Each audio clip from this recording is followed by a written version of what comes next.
Hello guys, welcome back to our YouTube channel. कैसे हैं friends? उम्मीद करता हूं सब लोग बढ़िया होंगे और आपकी प्रिपरेशन भी बढ़िया चल रही होगी। आइए आज की इम्पोर्टेंट क्लास को करते हैं स्टार्ट।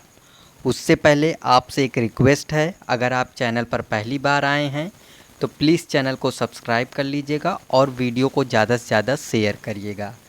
चलिए आज की क्लास को करते हैं स्टार्ट।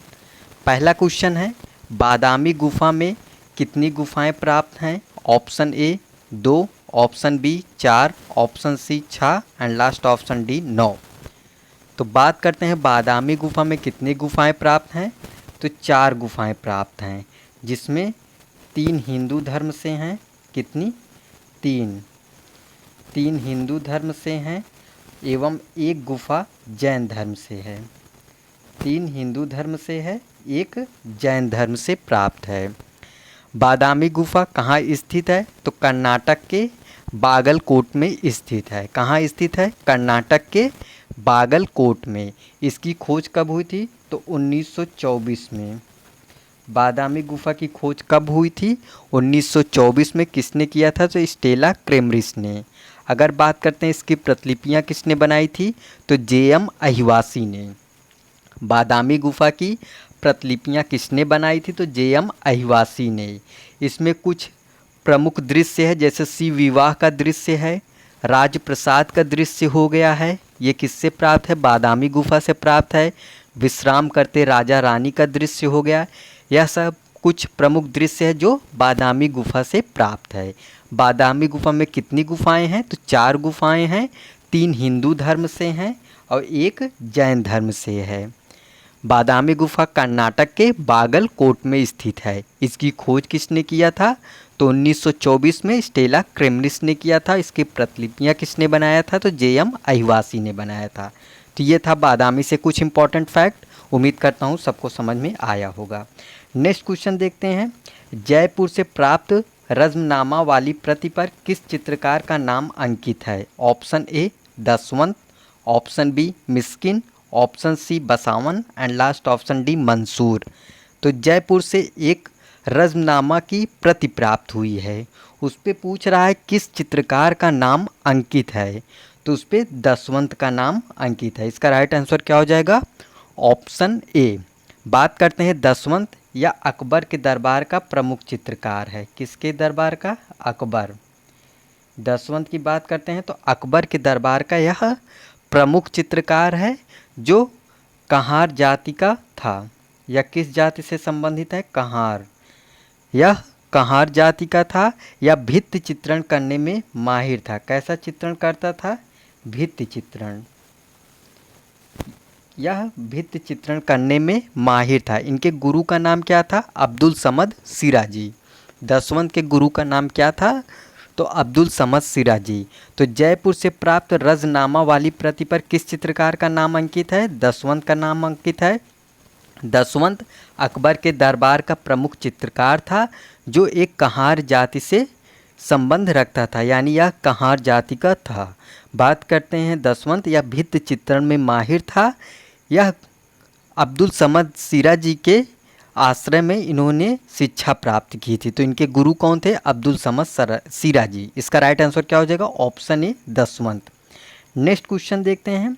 राजा पाबू जी का चित्रण किस कलाकार ने किया था? Option A Manohar, option B Molaram, option C Chand and last option D Nihal चंद।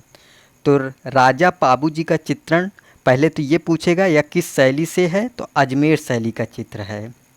यह किस शैली का चित्र है? तो अजमेर शैली का यह चित्र है। इसको चित्रित किया था चांद कलाकार ने। किसने? चांद कलाकार ने। यह अजमेर शैली का चित्र है जो 1698 में बनाया गया था। कब? 1698। बात करते हैं अजमेर शैली। यह मारवाड़ की उपशैली है। किसकी उपशैली है? मारवाड़ की। अजमेर शैली या मारवाड़ की उपशैली है। इसकी स्थापना किसने किया था? तो अजय पाल चौहान ने। राजा पाबू जी का चित्रण किस कलाकार ने किया था? चांद कलाकार ने किया था। किस शैली में किया था? अजमेर शैली में किया था। किस शैली में किया था? अजमेर शैली में। कब किया था? 1698 में। बात करते हैं अजमेर शैली, यह मारवाड़ की उपशैली है। इसकी स्थापना किसने किया था? तो अजयपाल चौहान ने। तो इसका राइट आंसर क्या हो जाएगा? ऑप्शन सी। नेक्स्ट क्वेश्चन है, भूर सिंह शेखावत की प्रमुख शैली थी। ऑप्शन ए प्रतीकवादी, ऑप्शन बी घनवादी, ऑप्शन सी परंपरागत एंड लास्ट ऑप्शन डी यथार्थवादी। तो बात करते हैं भूर सिंह शेखावत की प्रमुख शैली कौन सी थी? तो यथार्थवादी इनकी प्रमुख शैली थी। इनका जन्म की बात करते हैं तो 1914 में इनका जन्म हुआ था। कब हुआ था? 1914 में। कहाँ हुआ था? बीकानेर। बीकानेर ये कहाँ पड़ता है? राजस्थान। बीकानेर राजस्थान में इनका जन्म हुआ था। भूर सिंह शेखावत का जन्म 1914 में बीकानेर राजस्थान में इनका जन्म हुआ था। अगर बात करते हैं इनकी शिक्षा की तो जे स्कूल ऑफ आर्ट से 5 वर्षीय इन्होंने डिप्लोमा प्राप्त किया था। ये लगभग 5 वर्ष तक रक्त कैंसर जैसे लाइलाज रोग से पीड़ित रहने के कारण इनकी 15 मार्च 1966 में, कब? 15 मार्च 1966 में 52 वर्ष की उम्र में इनकी मृत्यु हो गई थी। किसके कारण? कैंसर के कारण। तो बात करते हैं भूर सिंह शेखावत की प्रमुख शैली कौन सी थी? यथार्थवादी शैली थी। इनका जन्म 1914 में बीकानेर राजस्थान में हुआ था। इनकी कला शिक्षा जे स्कूल ऑफ आर्ट से हुई थी, जिसमें 5 वर्षीय इन्होंने डिप्लोमा प्राप्त किया था। ये लगभग 5 वर्ष तक कैंसर से पीड़ित थे और 15 मार्च 1966 में इनकी 52 वर्ष की आयु में इनकी मृत्यु हो गई। तो इसका राइट आंसर क्या हो जाएगा? ऑप्शन डी यथार्थवादी। नेक्स्ट क्वेश्चन है, वीरभूमि प्रसिद्ध है।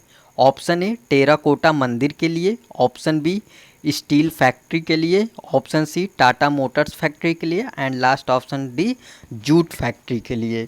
तो बात करते हैं वीरभूमि किस लिए प्रसिद्ध है?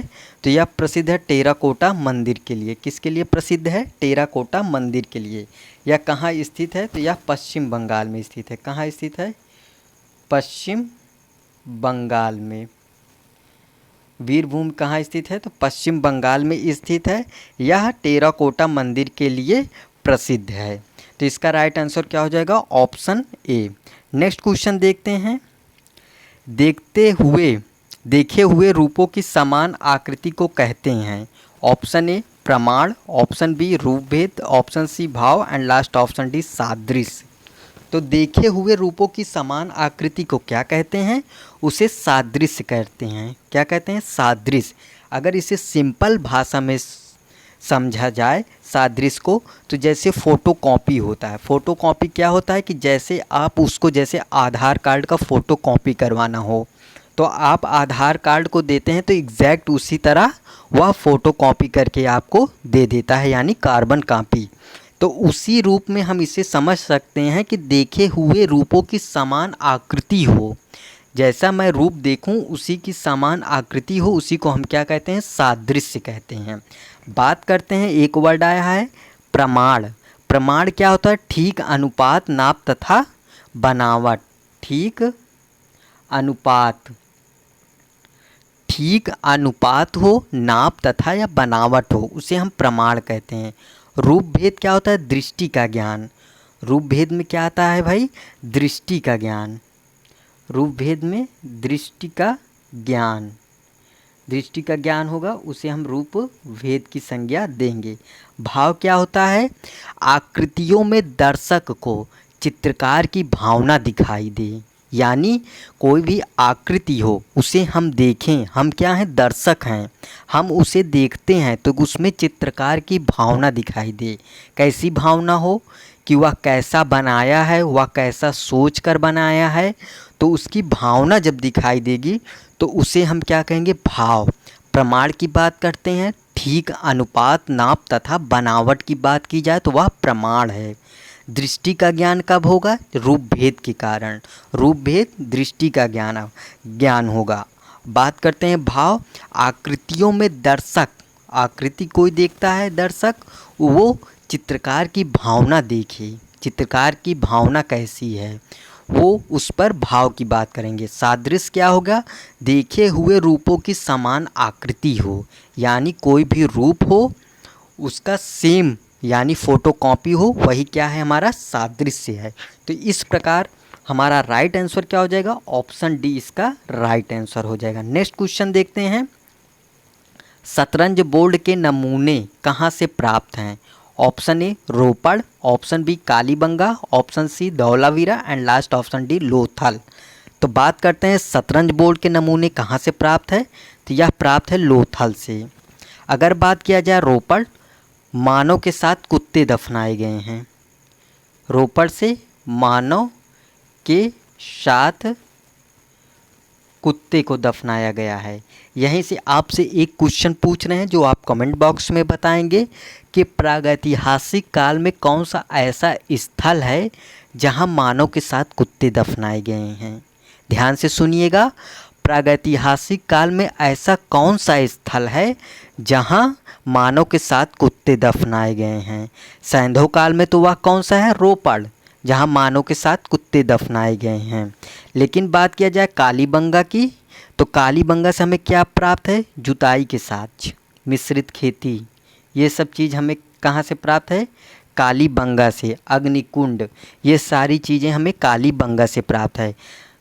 धौलावीरा की बात किया जाए तो यहाँ न्योले की मूर्ति प्राप्त है, न्योले की मूर्ति प्राप्त है। धौलावीरा से हमें न्योले की मूर्ति प्राप्त है। एक बार ध्यान से सुन लीजिएगा, रोपड़, रोपड़ की बात करते हैं तो मानव के साथ कुत्ते दफनाए गए हैं। कालीबंगा, जुताई के साक्ष्य मिले हैं, अग्निकुंड के साक्ष्य मिले हैं, मिश्रित खेती के साक्ष्य मिले हैं, एक साथ सरसों और कुछ बोने के साक्ष्य मिले हैं, जिसे मिश्रित खेती कहा जाता है, उसके साक्ष्य कालीबंगा से प्राप्त हुए हैं।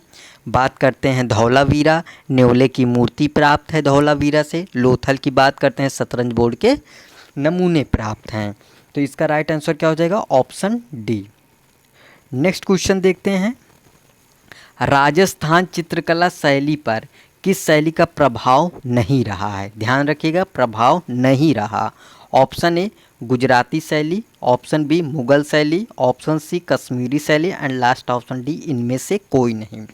तो राजस्थान चित्रकला शैली पर किस शैली का प्रभाव नहीं रहा है, तो वह कौन सी शैली है, मुगल शैली। क्यों नहीं प्रभाव रहा है, क्योंकि यह एक इसके समकालीन शैली है, समकालीन शैली थी। राजस्थान के समकालीन यह शैली थी, इस पर मुगल शैली का प्रभाव नहीं पड़ा था। नेक्स्ट क्वेश्चन है, निम्नलिखित में से किसके चित्रों को अल्टामीरा के समकालीन माना जाता है? Option A Hoshangabad, option B Mirzapur, option C Panchmarhi and last option D Lakhuniya. तो बात करते हैं किसके चित्रों को अल्टामीरा के समकालीन माना जाता है, वह किसके चित्र है, पंचमढ़ी। किसके चित्र हैं, पंचमढ़ी। अगर बात करते हैं इसकी खोज 1932 में किसने किया था, जी.आर. हंटर ने, जी.आर. हंटर ने। लेकिन इन्होंने तो खोज कर दी, लेकिन इसको प्रकाशित किया था 1936 में डी.एच. गार्डन महोदय ने। किसने, डी.एच. गार्डन महोदय ने। पंचमढ़ी की खोज 1932 में जी.आर. हंटर ने किया था, लेकिन इसको प्रकाशित किसने किया था, तो 1936 में डी.एच. गार्डन ने किया था। तो इसका राइट आंसर क्या हो जाएगा, option C Pachmarhi. Next question है, किस शैली की पृष्ठभूमि गुलाबी अथवा श्वेत रंगों की रही? ऑप्शन ए किशनगढ़ शैली, ऑप्शन बी जयपुर शैली, ऑप्शन सी मेवाड़ शैली एंड लास्ट ऑप्शन डी पहाड़ी शैली। वह कौन सी शैली है जिसकी पृष्ठभूमि गुलाबी अथवा श्वेत रंग की है? वह किशनगढ़ शैली है। किशनगढ़ शैली मारवाड़ की उपशैली है। किसकी, मारवाड़, यह मारवाड़ की उपशैली है। तो इसका राइट आंसर क्या हो जाएगा, ऑप्शन ए। नेक्स्ट क्वेश्चन है, लाल बाजरा प्रसिद्ध चित्र किस शैली का है? ऑप्शन ए किशनगढ़ शैली, ऑप्शन बी जोधपुर शैली, ऑप्शन सी नागौर शैली and last option D Ajmer शैली। तो बात करते हैं लाल बाजरा या किस शैली का प्रसिद्ध चित्र है, तो यह है किशनगढ़ शैली। वही शैली जिसकी हम पिछले प्रश्न में बात कर चुके हैं, यानी मारवाड़ की उपशैली किशनगढ़ शैली, उसी का प्रसिद्ध चित्र है लाल बाजरा। अगर बात करते हैं, यह मारवाड़ की उपशैली है, इसको प्रकाश में किसने लाया था, तो एरिक डिक्सन एवं फयाज अली खां ने इसको प्रकाश में लाया था। इसमें एक प्रसिद्ध चित्र है निहाल चंद्र का, जो बनी ठनी का चित्रण किया है। निहाल चंद उसी चित्रण के कारण इस शैली में अपना एक प्रमुख चित्रकार की सूची में अपना नाम अंकित करवाया था। किसने? निहाल चंद ने। राधा के रूप में मानकर उन्होंने बनी ठनी का चित्रण किया, जो राष्ट्रीय संग्रहालय नई दिल्ली में सुरक्षित है। तो लाल बाजरा प्रसिद्ध चित्र किस शैली का है, तो वह किशनगढ़ शैली का है। तो इसका राइट आंसर क्या हो जाएगा? ऑप्शन ए, किशनगढ़ शैली। नेक्स्ट क्वेश्चन है सुमेलित नहीं है। एक तरफ कुछ लेखक हैं, दूसरी तरफ उनकी कुछ पुस्तकें हैं, तो उसमें सुमेलित नहीं है। अगर बात करते हैं केशव दास, इनकी बता रहे हैं कि रसिक प्रिया है।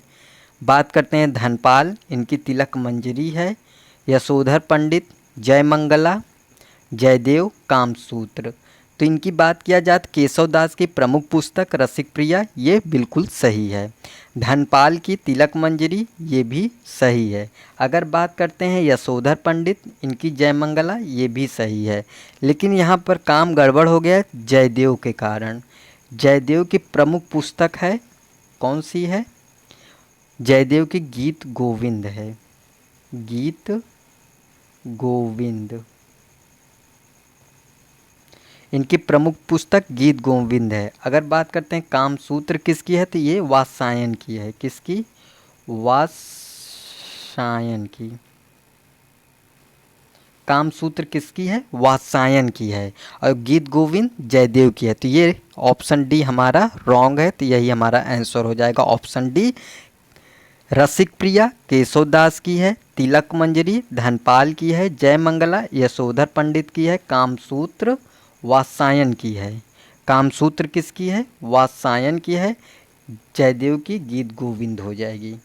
नेक्स्ट क्वेश्चन है रागमाला पेंटिंग ऑफ राजस्थान पुस्तक के लेखक कौन हैं? Option A Vinod Bhardwaj, option B Anand Agrawal, option C Ramesh Chandra and last option D Anand Kumar. तो बात करते हैं रागमाला पेंटिंग ऑफ राजस्थान पुस्तक के लेखक कौन हैं, तो वह कौन है? विनोद भारद्वाज। इसका राइट आंसर क्या हो जाएगा? Option A Vinod Bhardwaj. Next question है गांव का चितेरा किसे कहा जाता है? प्रमुख क्वेश्चन है, इम्पॉर्टेंट क्वेश्चन है, एग्जाम में आने वाला क्वेश्चन है। गांव का चितेरा किसे कहा जाता है? Option A Parmanand Choyal, option B Devki Nandan Sharma, option C Govardhan Lal Joshi and last option D Bhur Singh Shekhawat. अगर यहीं पर बात किया जाए परमानंद चोयल, इन्हें किस नाम से जाना जाता है? भैंसों का चितेरा। किसे? भैंसों का चितेरा। परमानंद चोयल की बात करते हैं तो इन्हें भैंसों का चितेरा के नाम से जाना जाता है। वहीं पर बात करते हैं देवकी नंदन शर्मा, इन्हें किस नाम से जाना जाता है? पक्षियों का चितेरा। किस नाम से? पक्षियों का चितेरा के नाम से जाना जाता है। अगर बात करते हैं गोवर्धन लाल जोशी, इन्हें भीलों का चितेरा के नाम से जाना जाता है। भीलों का चितेरा। अगर बात करते हैं भूर सिंह शेखावत, इन्हें गांव का चितेरा के नाम से जाना जाता है। इस प्रकार इसका राइट आंसर क्या हो जाएगा? Option D Bhur Singh Shekhawat. फिर से ध्यान से सुनिएगा।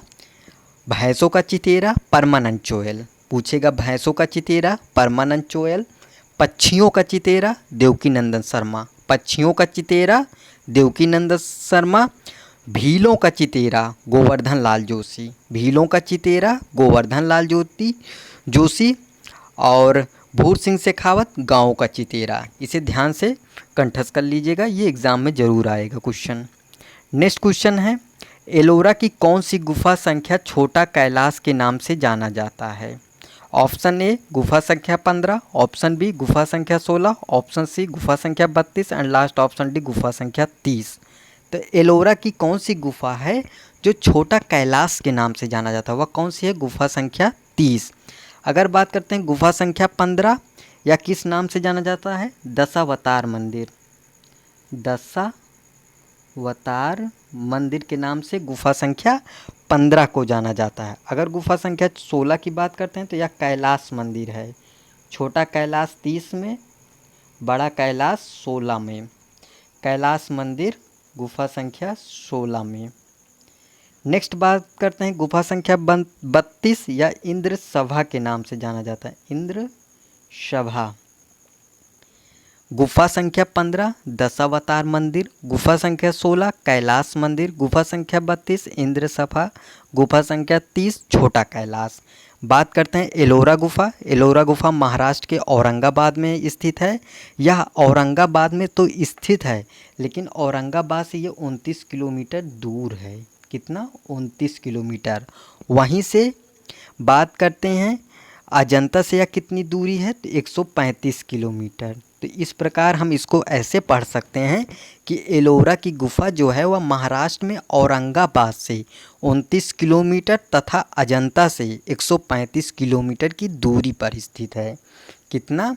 औरंगाबाद से 29 किलोमीटर, अजंता से 135 किलोमीटर की दूरी पर स्थित है। वहीं बात किया जाए अजंता गुफा से कितना है, 135। इसका निर्माण किसने किया था, तो राष्ट्रकूट वंश के शासकों ने इसका निर्माण करवाया था। एलोरा गुफा की, एलोरा गुफा का निर्माण किसने करवाया था, तो राष्ट्रकूट वंशों ने इनका निर्माण करवाया था। इसमें कुल कितनी गुफाएं हैं, 34 गुफाएं हैं। एलोरा गुफा में कितनी गुफाएं हैं, 34 गुफाएं हैं, जो 3 धर्म से संबंधित है। खास बात यह है, यह 3 धर्म से संबंधित है। पहला तो बौद्ध धर्म, दूसरा हिंदू, तीसरा जैन धर्म से। कैसे बात करेंगे? पहला है 1 से 12 तक, यानी 12 गुफा बौद्ध धर्म से है। 1 से 12 तक बौद्ध धर्म से, यानी 12 गुफा बौद्ध धर्म से संबंधित है।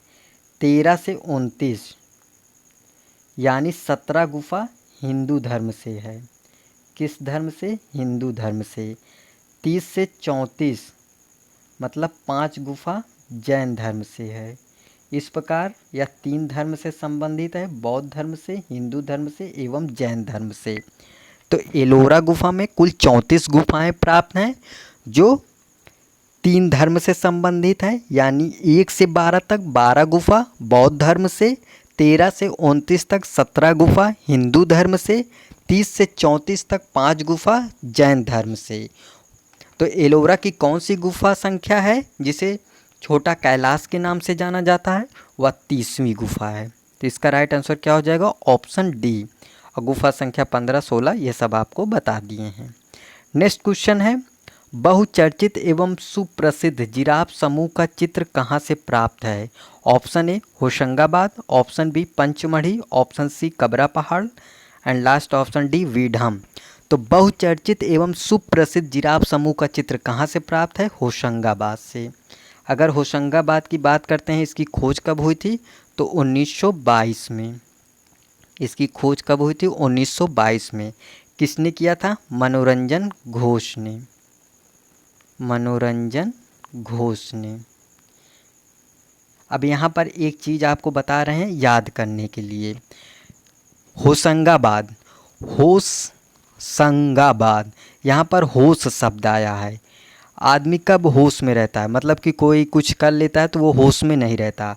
होश में कब नहीं रहता? जब उसकी उम्र कम से कम 20-22 साल की हो जाती है तो वह होश में नहीं रहता। तो होश में नहीं रहेगा तो क्या हो जाएगा? 22 साल की उम्र में कोई होश में नहीं रहता। तो इसकी खोज कब हुई थी? 1922 में। 22 में उम्र तो 22 हो गई, तो खोज हो गई 22। जब 22 साल में रहेगा तो मनोरंजन करेगा। क्या करेगा? मनोरंजन करेगा। जब मनोरंजन करेगा तो इसकी खोज किसने किया था? तो मनोरंजन घोष ने। जब 22 साल का था तो इसका हाफ कर देंगे तो कितना हो जाए? 11। तो इसमें एक बढ़ा दो, 12 गुफा प्राप्त है। ध्यान से सुनिएगा, आदमी होश में कब नहीं रहता? तो होशंगाबाद की बात कर रहे हैं। होशंगाबाद में होश में कब नहीं रहेगा? 22 साल की उम्र में। तो इसकी खोज कब हुई थी? 1922 में। इस तरह से याद कर लेंगे। 22 में आदमी होश में नहीं रहता, तो खोज कब हुई थी? 1922 में। और 22 में एज है तो वह मनोरंजन करेगा। तो इसकी खोज किसने किया? तो मनोरंजन घोष ने किया। किसने किया? मनोरंजन घोष ने। बात करते हैं इसमें 22 में इसकी खोज हुई तो इसका हाफ कितना हो जाएगा 11, एक बढ़ा दो कितना 12 गुफा इसमें प्राप्त हैं। होशंगाबाद में 12 गुफा प्राप्त है। यह एक याद करने का ट्रिक है, अगर समझ में आया होगा तो याद कर लेना, नहीं समझ में आया होगा तो अपने हिसाब से याद कर लेना। दूसरी बात करते हैं पंचमढ़ी। पंचमढ़ी से प्रमुख चित्र मिला है जिसमें सितार वादक तथा गर्दभ मुख देवता का चित्र अंकित है। वह कहाँ से प्राप्त है? पंचमढ़ी। दूसरा बात करते हैं कबरा पहाड़। यहाँ से एक प्रमुख चित्र मिला है, चीते से भयभीत आखेटा को दर्शाया गया है जो कबरा पहाड़ से प्राप्त है। और वीढम से त्रिशूलधारी आखेट का चित्र अंकित है। वह कहाँ से प्राप्त है? वीढम। होशंगाबाद से बहुचर्चित एवं सुप्रसिद्ध जिराफ समूह का चित्र प्राप्त है।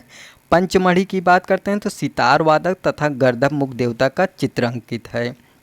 वहीं पर कबरा पहाड़ की बात करते हैं तो चीते से भयभीत आखेटक को दर्शाया गया। चीते से भयभीत आखेटक को दर्शाया गया कहाँ? कबरा पहाड़ में। और वीढम की बात करते हैं त्रिशूलधारी आखेट का चित्र प्राप्त है। नेक्स्ट क्वेश्चन देखते हैं, किस विद्वान ने जैन शैली को जैन शैली कहा? Option A NC Mehta, option B Rai Krishnadas, option C Anand Kumar Swami and last option D Percy Brown. तो वह कौन विद्वान है जिसने जैन शैली को जैन शैली ही कह दिया? तो वह कौन है? NC मेहता जी। सॉरी NC मेहता नहीं है, इसका राइट आंसर क्या हो जाएगा? पर्सी ब्राउन। इसका राइट आंसर क्या हो जाएगा? पर्सी ब्राउन। NC मेहता ने ये कहा, क्या कहा? कि जैन शैली को हम भाई गुजरात शैली के नाम से जानेंगे। जैन शैली को किस शैली से नाम जानेंगे? गुजरात शैली। NC मेहता ने कहा जैन शैली को हम गुजरात शैली के नाम से जानते हैं। NC मेहता ने गुजरात शैली कहा जैन शैली को। बात करते हैं राय कृष्णदास ने। राय कृष्णदास ने जैन शैली को क्या कहा? अपभ्रंश शैली। अपभ्रंश शैली इन्होंने कहा। राय कृष्णदास ने अपभ्रंश शैली कहा। आनंद कुमार स्वामी ने जैन शैली को पश्चिमी शैली कहा। क्या कहा इन्होंने? पश्चिमी शैली कहा।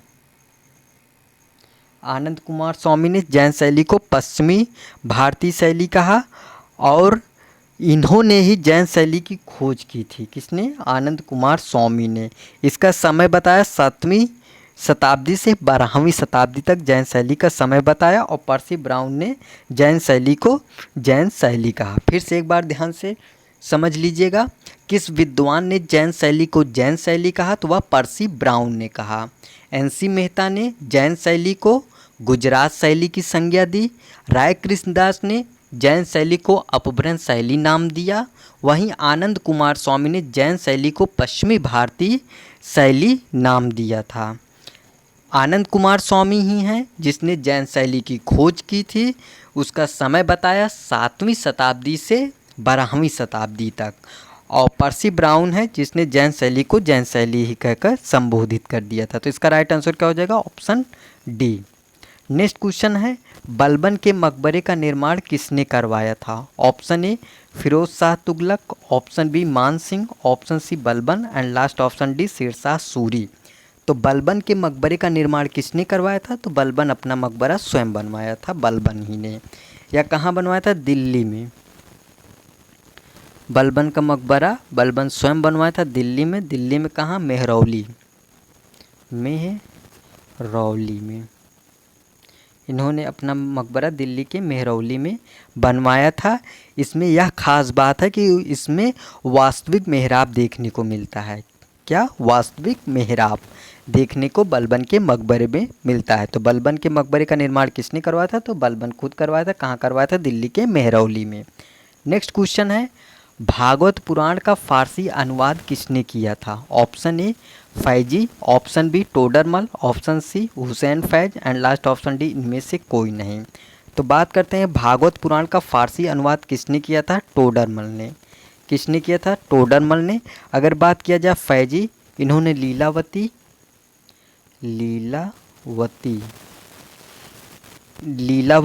एवं नल दमयंती का फारसी अनुवाद किया था। कौन सी पुस्तक है? नल दमयंती। ये दोनों पुस्तक का फारसी में अनुवाद किसने किया था? फैजी ने किया था। लीलावती एवं नल दमयंती का फारसी अनुवाद किसने किया था? फैजी ने। अगर हुसैन फैज की बात करते हैं, इन्होंने पंचतंत्र का फ़ारसी अनुवाद किया था। पंचतंत्र का फ़ारसी अनुवाद किसने किया था? तो हुसैन फैज ने। इसका अनुवाद के बाद पुस्तक का नाम क्या पड़ा था? तो अनार-ए-दानिश। डायरेक्ट क्वेश्चन पूछता है पंचतंत्र का फ़ारसी अनुवाद की पुस्तक का नाम क्या है? तो अनार-ए-दानिश है, जिसका फ़ारसी अनुवाद हुसैन फैज ने किया था। तो भागवत पुराण का फ़ारसी अनुवाद किसने किया था? टोडरमल ने किया था। फैजी ने लीलावती एवं नल दमयंती का फ़ारसी अनुवाद किया था। हुसैन फैज महोदय, इन्होंने पंचतंत्र का फ़ारसी में अनुवाद किया था, जो अनार-ए-दानिश के नाम से जाना जाता है। इसका राइट आंसर क्या हो जाएगा? Option B. आज का लास्ट क्वेश्चन है, बुलंद दरवाज़ा की कुल ऊंचाई कितनी है? Option A 42 feet, option B 134 feet, option C 176 feet and last option D 180 feet. तो बात करते हैं बुलंद दरवाज़ा या फतेहपुर सीकरी में स्थित है। इसका निर्माण अकबर ने करवाया था। किस विजय के उपलक्ष्य में करवाया था, ये आप कमेंट बॉक्स में बताइएगा। बाकी की डिटेल मैं बता देता हूँ। बुलंद दरवाज़ा या फतेहपुर सीकरी में है और इसकी ऊंचाई की बात कर रहा है, तो कुल ऊंचाई की बात कर रहा है, तो कुल ऊंचाई इसकी कितनी हो जाएगी? 176 फीट। बात करते हैं 42 फीट जो दिया है, ये ऊंचे चबूतरे पर बना है, ऊंचे चबूतरे पर। और 134 फीट इस दरवाज़ा की ऊंचाई है। दरवाज़ा की ऊंचाई 134 फीट है, 42 फीट ऊंचा चबूतरा बना है, तो इसको दोनों को जोड़ देंगे तो कितना हो जाएगा? 176 फीट। तो ये इसका राइट आंसर क्या हो जाएगा? Option C 176 feet. कैसे हो जाएगा? 42 फीट का चबूतरा है, उस चबूतरे के ऊपर उस दरवाज़ा का निर्माण किया गया है। तो दरवाजे की कुल, भाई ये दरवाज़ा है, ये दरवाज़ा हमारा कुल 134 फीट का ही है। कितना? 134 फीट का। लेकिन जो नीचे चबूतरा बना हुआ है, ये डॉट डॉट डॉट, ये कितना है? ये 42 फीट है। अगर इन दोनों को हम जोड़ देंगे तो कितना हो जाएगा? 176 फीट। तो हमसे कुल ऊंचाई पूछ रहा। अभी यहीं पर पूछता बुलंद दरवाज़ा की ऊंचाई है, तो बुलंद दरवाज़ा की ऊंचाई 134 फीट ही होती, लेकिन बुलंद दरवाज़े की कुल ऊंचाई कितनी है? तो 176 फीट हो जाएगा। तो ये था हमारा आज का इम्पॉर्टेंट क्वेश्चन। उम्मीद करता हूँ सबको क्वेश्चन समझ में आए होंगे, उसका एक्सप्लेनेशन भी समझ में आया होगा। अगर आपका किसी भी क्वेश्चन में डाउट होता है या कोई भी क्वेरी वगैरह होता है, तो वो आप कमेंट बॉक्स में ज़रूर बताइएगा, हम उसका समाधान करेंगे। आपका कितना स्कोर होता है ये आप कमेंट बॉक्स में ज़रूर बताइएगा। अगर आप वीडियो पहली बार देख रहे हैं तो वीडियो को लाइक कर दीजिएगा, शेयर कर दीजिएगा। अगर चैनल पर पहली बार आए हैं तो चैनल को सब्सक्राइब ज़रूर करिएगा। चलिए मिलते हैं नेक्स्ट वीडियो में, तब तक के लिए बाय, टेक केयर, धन्यवाद।